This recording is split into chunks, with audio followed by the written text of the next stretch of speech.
Daily Show. And my guest today is going to talk about her new book, but ultimately, I find it so fascinating that she's a celebrity interviewer, media person as well. From the other part of the state, from Philadelphia, Carrie Rickey. Carrie, thanks for stopping by. How are you? And I'm excited about you coming on the show. Thank you, Neil. All right, so we're talking about why you decided to write a book. You're a busy journalist. You've gone through, all these different things in life. What made you want to write a book? Because a lot of times that's all you do is write, right? But you write for other people, never really for yourself when you write a book. Well, first of all, the newspaper industry, which I've been in for 40 years or so, has shrunk. And I had wanted to do a book on another topic. And then it was February 2020, and I didn't know that COVID was coming, but it did. And someone approached me and asked me if I'd be interested in doing a book proposal about an Agnes Varda biography. And what I'd wanted to do was write about all the early female filmmakers in the movie industry. I mean, they were there at the beginning in the 1890s and the early 1900s. And I wanted to write about why they all disappeared. And I thought, well, through Agnes's very busy life, I could write that book through her life.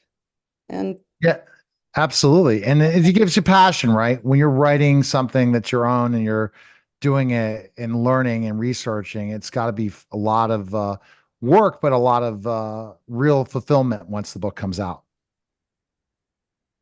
I would agree. I'm just a little overwhelmed, but yes, I'm used to being on the other side of this transaction, the one asking the questions rather than answering. So I have to, get me into shape. Get me All into right. shape, Neil. Ask me hard questions. So well, see, I'm going to ask, we're going to get to that. So tell me a little bit more about Agnes and Varda and who she is. Well, although she has an Oscar, um, she's more of a filmmaker's filmmaker. She was based in Paris, and she worked as a filmmaker for 65 years, which is the longest career any female filmmaker has had. So that's something. And how, most people don't last in the movie business beyond, maybe 20 or 30 years. But 65 years is a very long, respectable career. And I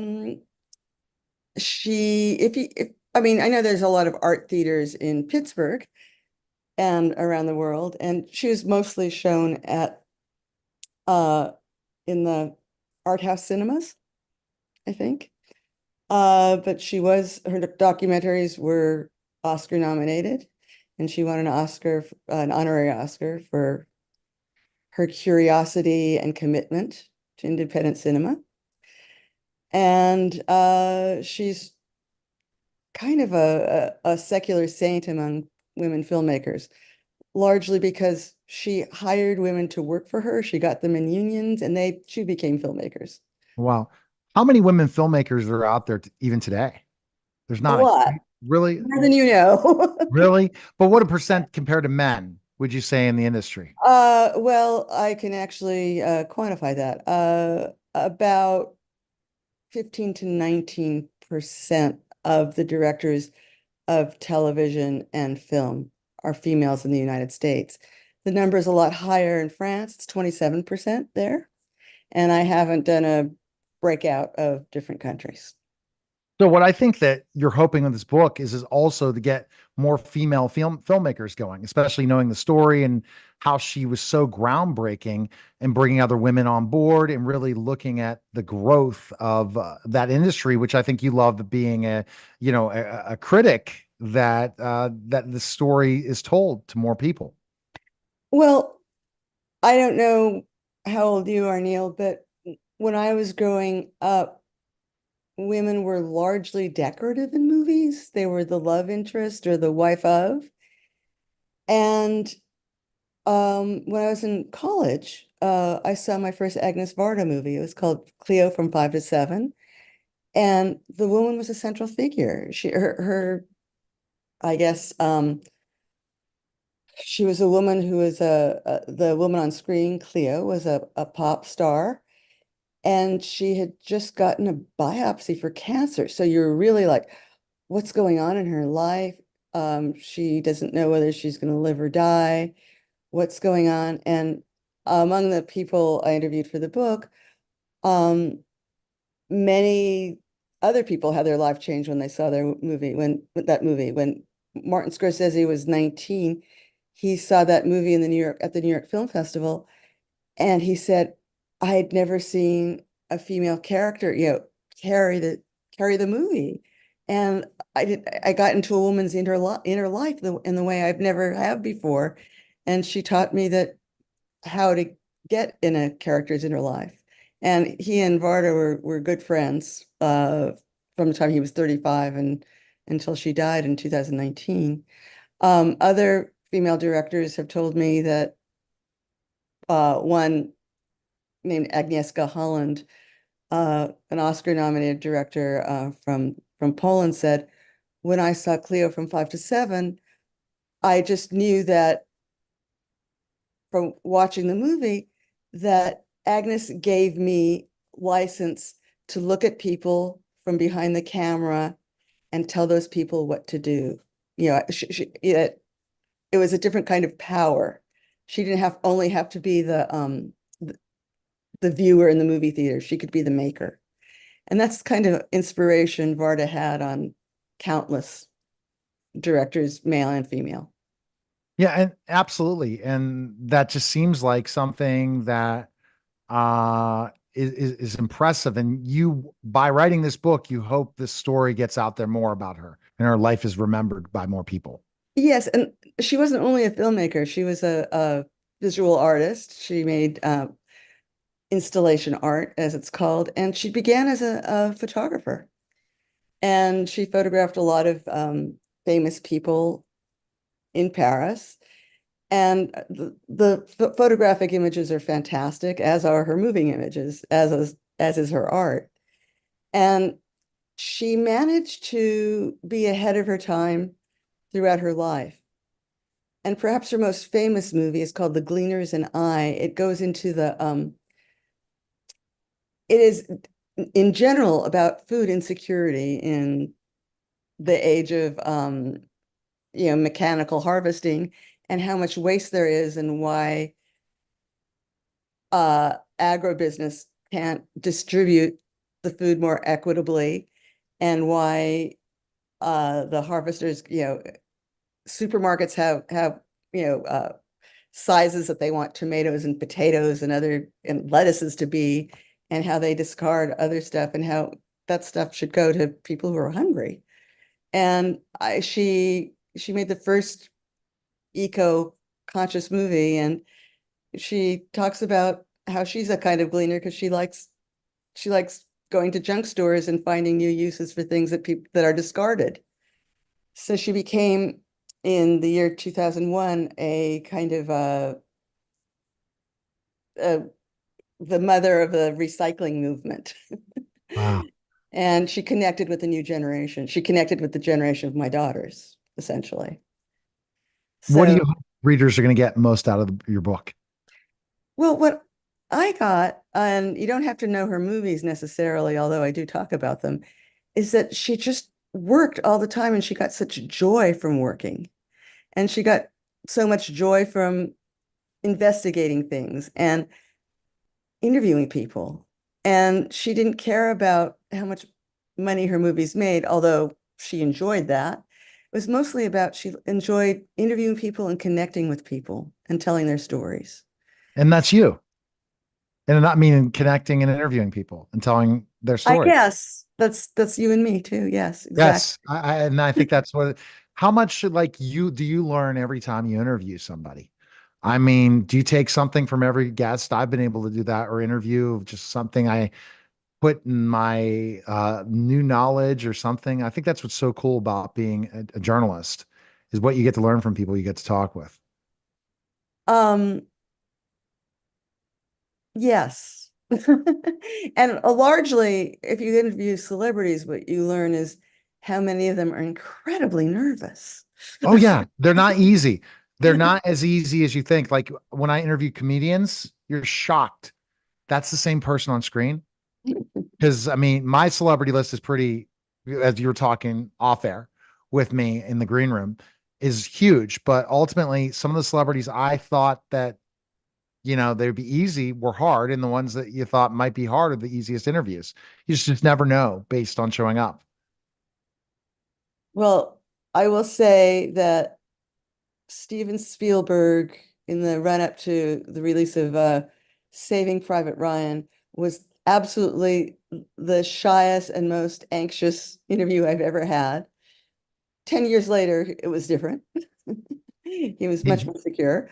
Um, but and you'd think he'd be used to it by then. He'd been directing for, some 25 odd years at that point.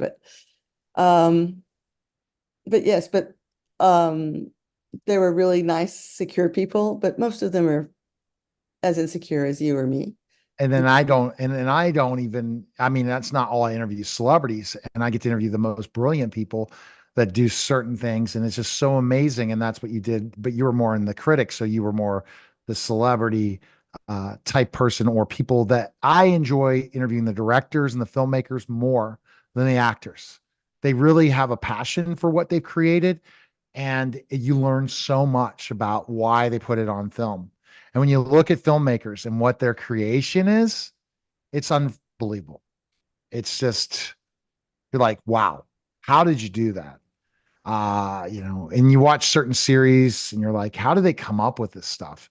And we need more creative people in this world to keep us entertained through the challenges of our lives, for sure. Well, what I will say about Agnes is not only was she entertaining, she was educating and entertaining at the same time. She would talk about recycling as though it were a sport. Oh, here's a clock without hands. What can I do with it? Or does it represent timelessness? And she did a lot of she worked both in television and film. And she did amazing things on French TV in terms of in terms of the women's movement in France. And she did a series called, basically it was like My Body, Myself.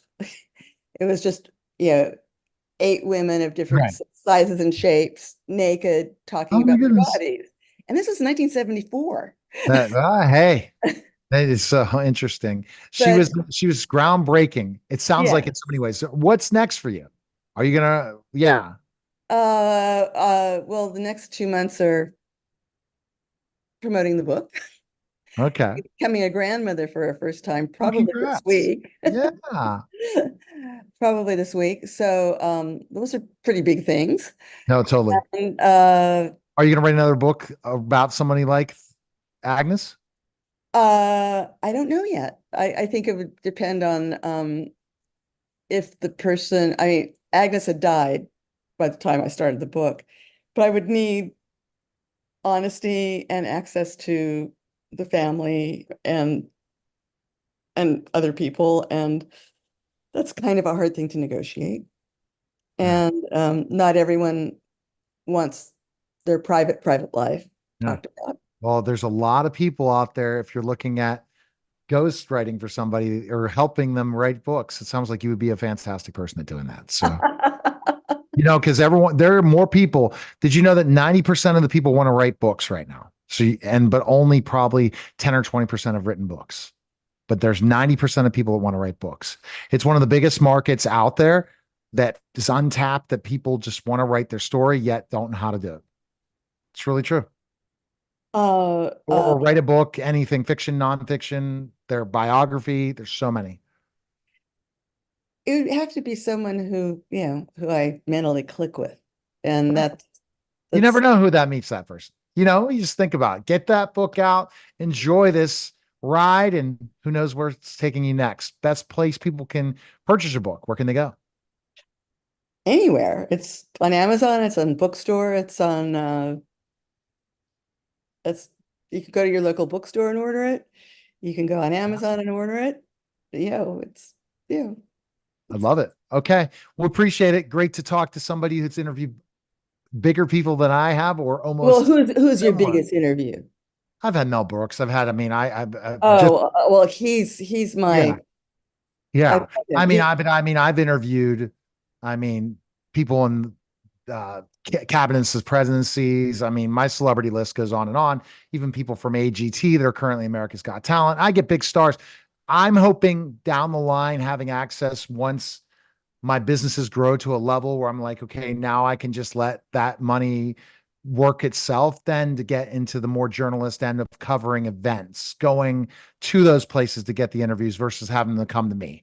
But I could go a mile long, but Mel Brooks would be one of my top. You go to my website, neilhaley.com, and go right over to my celebrities list. You'll say it's pretty impressive, but I am impressed by you. And I don't find that all the time, but I see how important it is to be a journalist in a specific city because you can get access to all these people. You just got to do the work and get that job and be good enough to do it. And you get to meet these amazing people. Well, I just remember the only time came close to having a car accident. I was driving home from a movie at night, and I was listening to a rebroadcast of Fresh Air, and Terry Gross was interviewing Mel Brooks, and he was so funny. I had to get off the expressway and park and listen to it because I was going to have an accident from laughing. So this is me chasing down a story. I interviewed his son and I said, can I interview your dad? And he's like, okay, I'll try to get it set up. And I'm like, Oh, okay. his son's a very good writer. Oh, he was a fantastic guy. Yeah. Great guy. And he had a great mother. Yeah. I wish I'd like to write a biography of his mother, Never who is know. a Keep great in actress. touch. The one thing I utilize is for my show is that I'm one step away from every powerful person in the world. Not in the world, I guess in the United States. Maybe we could talk about the world. You never know. That one person's one connection away. Like I know somebody who knows somebody, not like five chains, one chain to anyone. Well, So, I think that Pittsburgh and Philadelphia are 1 degree of separation cities. oh, no doubt. Yeah, I think Pennsylvania is the Mesopotamia of America. Yeah, Every everybody is from here Pittsburgh come or true. Philadelphia when you go all over the world, all over the United States. Well, we Yes. appreciate it. It was a pleasure talking to you and good luck with your book. And thanks again. Thanks, Neil. Bye-bye. You're listening and watching the Neil Haley Show. And